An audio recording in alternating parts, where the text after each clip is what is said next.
Ouais, c'est une joie, Steve. Merci d'être venu Merci à vous. depuis l'île de la Réunion. Merci à toi, merci à vous. C'est un honneur, c'est une joie. Et puis surtout que vous réalisez des choses incroyables. Ce matin, on entendait Bruno qui expliquait la transformation de votre église. Et toi, tu es pasteur aussi, tu es copasteur, on va dire. Et puis vous êtes toute une équipe. Mais peut-être c'est bien que tu te présentes un petit peu. Donc, je m'appelle Steve Rivière, je suis papa de 3 enfants et époux d'une magnifique femme qui s'appelle Sandrine. Et donc mon premier, c'est un garçon de 12 ans. Mon deuxième, c'est un garçon de 9 ans. Et j'ai une petite fille de 6 ans. Donc la princesse, bien sûr, de son papa. J'ai entendu dire que tes garçons, ils étaient très calmes. Ça dépend. Ils sont comme leur père. Ils sont cool. C'est super de t'avoir, Steve. Ça fait combien de temps que tu sers le Seigneur? Alors, j'ai rencontré le Seigneur en 2002, Oui. puisque Bruno, c'est mon ami, mais c'est aussi mon cousin. Eh oui. Donc, lui, c'est... Moi, je suis Jean-Baptiste et lui, c'est Jésus. Donc lui, en fait, il faut qu'il croie, c'est que toi, tu diminues, en fait. Ça n'a rien à voir avec la taille, hein. Donc, c'est mon cousin Pardon. Germain. Et... Je t'ai tué, là, pardon. Il y a quelques années, donc en 2002, il nous invite, moi et Sandrine, je n'étais pas marié à ce moment-là, parce que moi, je ne connaissais pas le Seigneur. Et donc, j'étais dans le monde, tout simplement. Et Bruno me dit, tiens, viens, il y a un séminaire sur les couples. Et je me suis dit, qu'est-ce que Dieu a à dire sur les couples? Il a un truc à dire sur les couples, ça doit être intéressant. Et avec donc Sandrine, mon épouse, on y est allé. Et vraiment, Dieu nous a fracassés, quoi. Dans le bon sens du terme, il nous a renversés comme une crêpe.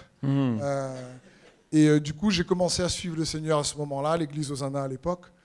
Et une nuit, c'est pas encore, comme Bruno disait, pour être mystique, mais j'ai entendu cette voix du Saint-Esprit me dire, je t'appelle à asseoir mon royaume dans la profondeur des cœurs de ceux de ma nation, dans les nations. Alors là, je n'avais jamais entendu parler du royaume. Et je me dis, Wow. le royaume, c'est quoi ça? Et je me suis rendu compte que c'était l'évangile. Oui, c'est ça. C'est l'évangile du royaume. Et le temps passe et quelques années plus tard, le Saint-Esprit reprécise cette parole. Et pareil, en priant, il me dit, je t'appelle à libérer les destinées des enfants, de mes enfants, car les solutions pour les mots, MAUX, pour la société, sont cachées dans la destinée de mes enfants. Donc libère les destinées et il y aura des solutions pour la société. Et donc là, j'ai été un peu interpellé, puisque comme Bruno disait, il est parti en Afrique du Sud en 2006, début 2006, pour se former. Et il a dit, lui, ce matin, pour se faire marteler. Alors, quand tu es pasteur en formation et que ton pasteur principal part pour se former, tu te dis, purée, toi, tu dois être vraiment déformé. je me dis, moi, je dois être vraiment déformé. Il y a un souci, là.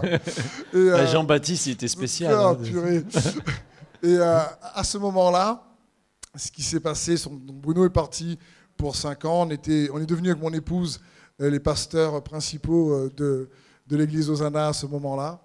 Et ensuite, au bout de on était 3 ans pasteurs et c'était extrêmement la guerre, c'était catastrophique comme Bruno disait. C'est vrai. C'était bataille de tous côtés, même si l'église a pu grandir et avancer. Parce que Bruno n'est pas parti tout seul. Ah non. Il est parti avec le groupe de louanges. C'était 14. Ah oui, quand même. Ah ouais, quand même. Donc comment la louange, ça devait être... C'est pour ça que depuis, tu as un don de chanteur incroyable. J'ai essayé T'as essayé, de chanter, danser, tout ça, mais ça passe pas. Non, c'est ça. Je pense que... Ça passe pas. Et après, on est parti aussi en Afrique du Sud au bout de 3 ans, après 3 ans, à peu près 3 ans et demi en tant que pasteur, les rejoindre Bruno et Marc Benham-Camp. Et par la grâce de Dieu, nous, on n'est resté qu'1 an. Donc, il y avait moins de boulot. Mais en tout cas, c'était une année où C'était comme une année un peu de temps avec Dieu, comme toi au Colorado, Ouais, si tu ouais. veux. Mais moi, c'était 1 an. Toi, 3 mois, ça t'a suffi. Mhm. Moi, il fallait plus quand même. Et au bout d'1 an, on rentre à La Réunion. Et on rentre juste un peu avant Bruno. Et on devait implanter notre église. Et quand Bruno lui arrive, quelques mois après, donc, on a discuté ensemble. Et entre-temps, cette phrase de libérer les destinées était toujours dans mon cœur. Et là, le Saint-Esprit m'a poussé à mettre une école en place pour que ça se fasse. Et l'école s'appelle Destinée. Eh oui. Donc, ça n'a pas été compliqué pour trouver le nom de cette école, puisque je priais pour ça. Et c'est une super école biblique, d'ailleurs, bon, qui a commencé à l'île de la Réunion, mais qui fait des cours aussi en France, Oui, aussi. à l'église MLK, Martin Luther King. Alors, il y a ma femme suit les cours. Hein, il faut être gentil dans les notes avec elle, tout ça. Donc, ah, c'est normal, je pistonne. Donc, mais je fais ça très discrètement, facile, vous voyez. facile. Donc, et puis, il y a plusieurs de l'équipe du Top Chrétien, Manu et d'autres qui suivent. Je crois qu'il y a Carole, et il y a... Enfin, il y a plusieurs, Shirley, André, voilà. Donc voilà, bon, il faut bien les noter, quoi. Hein, d'accord. Ouais. Donc tu as, quand Dieu t'a parlé libérer les destinées, il t'a parlé du royaume. Qu'est-ce que c'est le royaume de Dieu et comment nous on est concernés par le royaume de Dieu, Steve? C'est une excellente question. C'est que je m'étais posé la même question. Je me suis dit, pourquoi l'Église ne cherche pas le royaume? Et je me suis rendu compte que la forme d'église juste liée au culte était quand même pas très efficace pour emmener le royaume de Dieu. Parce que le royaume de Dieu est bien plus grand que l'église. C'est ça, le royaume de Dieu, quand on lit les paraboles du royaume, c'est quelque chose qui s'étend, c'est une petite graine qui devient un grand arbre, c'est un peu de levain qui fait lever toute la pâte. Il y a quelque chose quoi, qui doit s'étendre. Absolument. Et c'est là, quand Bruno est revenu, on s'est dit, au lieu d'aller implanter notre église, on a convenu ensemble de rester unis, de construire une équipe et qu'il puisse, lui, prendre la responsabilité de l'église et que moi, je vais prendre la responsabilité de l'école. Et tout faire pour que cette école, lorsqu'elle est mise en place pour amener son royaume, n'a pas pour objectif de former des pasteurs, prioritairement, ou des évangélistes. Le but de l'école est de libérer les destinées. Parce qu'on s'est rendu compte que si on fait une école biblique pour que les gens prêchent uniquement, il y a un souci, il n'y a qu'un petit pourcentage. C'est ça. Puis c'est comme si d'un côté, il y avait ceux qui sont appelés et puis de l'autre, ceux qui regardent. Et exactement. En plus, c'est comme si, inconsciemment, dans la tête des gens, c'est comme si quand on est pasteur, on devient « waouh, on est arrivé à quelque chose ». Alors que c'est l'inverse, quoi. Non, mais c'est sérieux. C'est ça. Non, mais avec tout mon amour pour les pasteurs, en fait, on devient un serviteur. C'est ça que je voulais dire. Hein, vous aviez compris. C'est un peu ça. C'est un peu ça.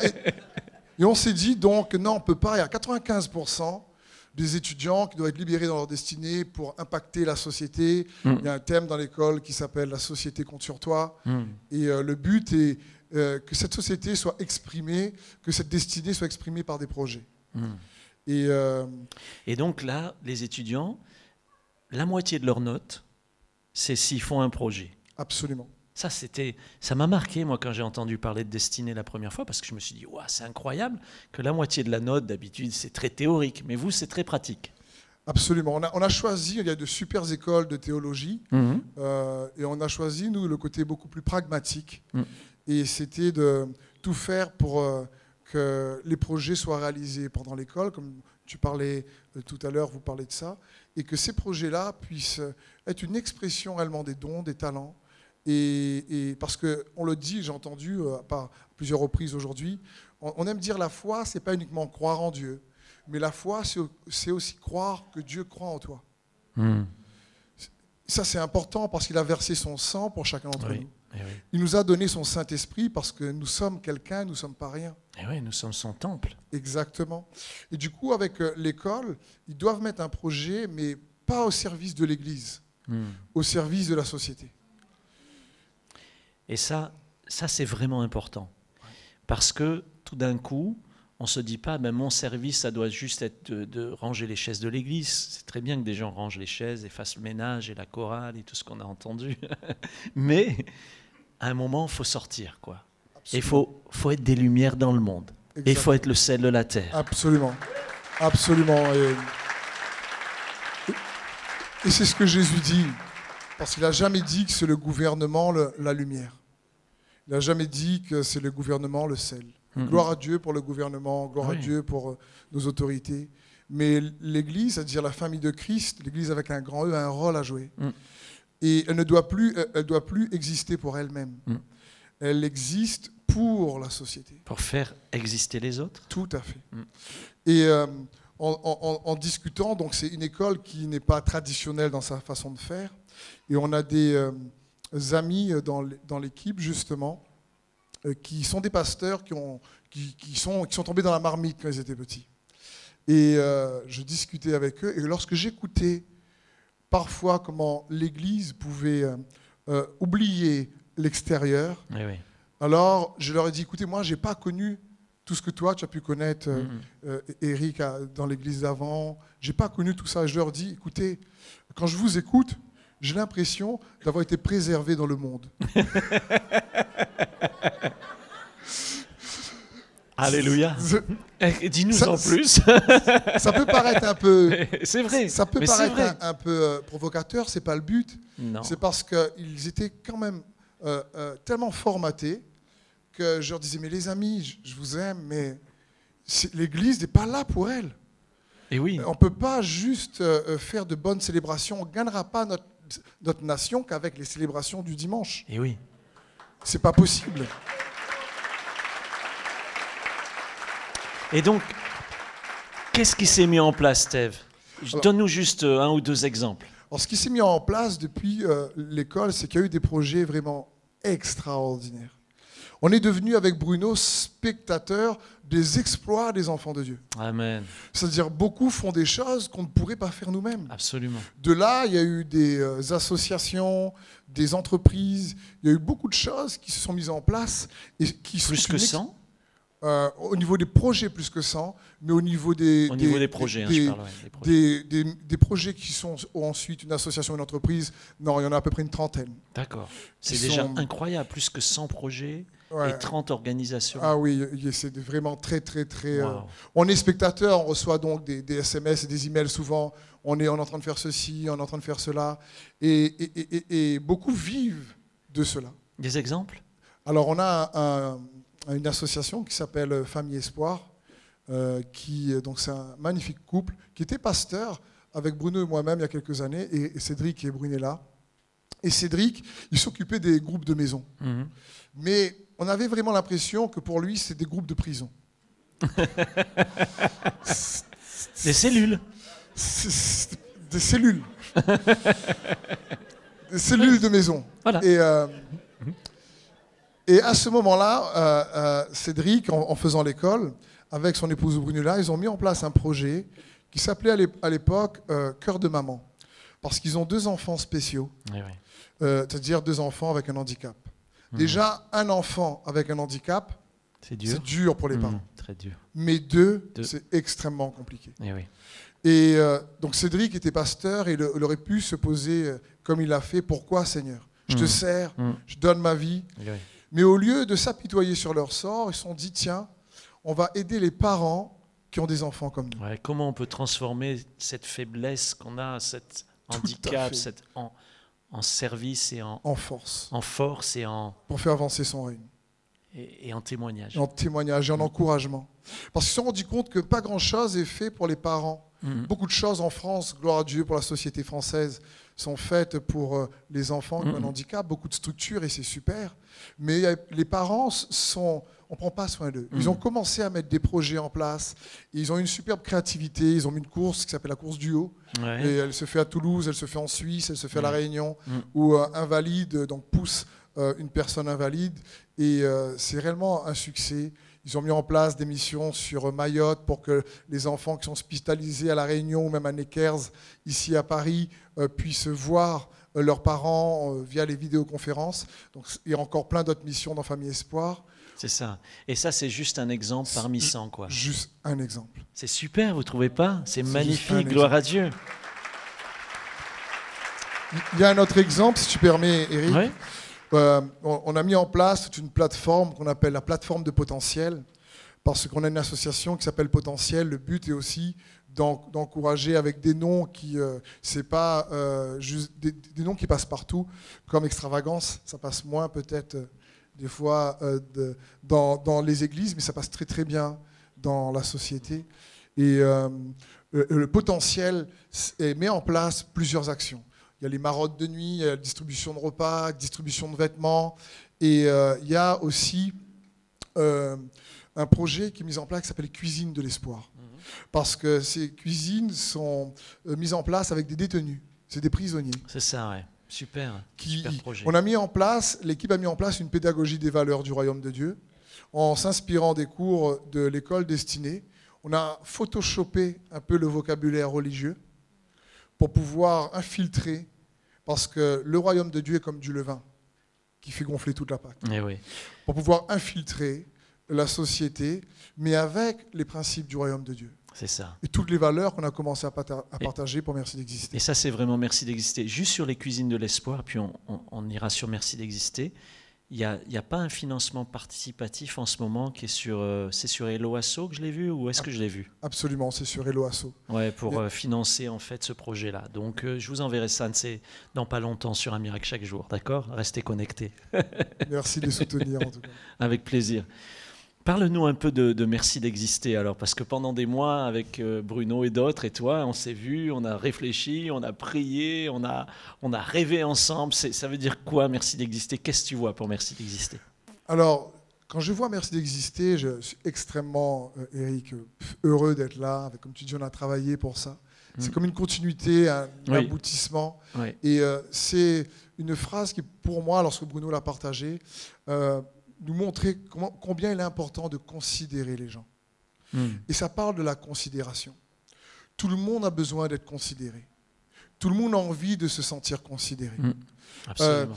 Des fois, un couple qui s'aime commence à s'aimer, mais des fois, on ne sait pas comment réellement s'aimer. Un couple qui s'aime, parfois, finit par bastonner parce qu'il n'arrive pas à exprimer l'amour avec habilité.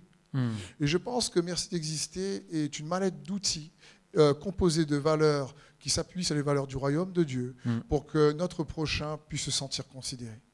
Jésus nous dit, tout ce que vous voudrez qu'on fasse pour vous, faites-le aussi pour les autres. Et c'est ça pour moi, Merci d'exister. Amen. Wow.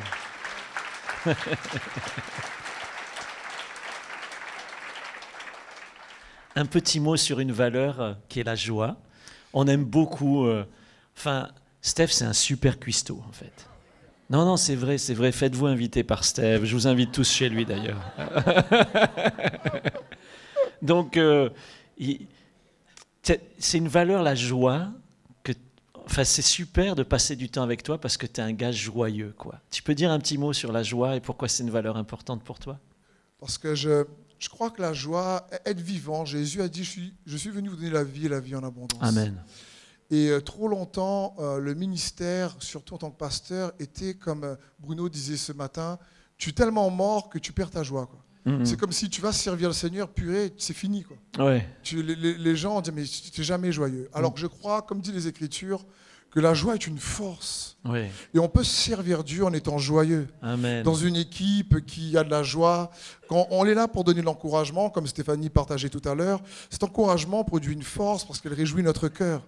Et on est là pour apporter la vie, pour apporter la considération et apporter de la joie.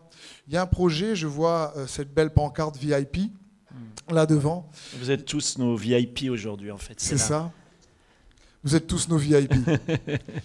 Et il y a un projet, juste pour témoigner, qui exprime, je pense, aussi bien cette valeur, qui apporte de la joie. Il y a un projet qui s'appelle Chrysalide, qui a été mis en place, et il s'appelle projet VLP.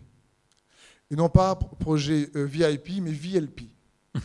Pourquoi? Parce qu'un jour, lorsqu'on enseignait dans une des prédications un week-end, je partageais la parole, et je leur disais, vous êtes plus que des VIP, vous êtes des VLP.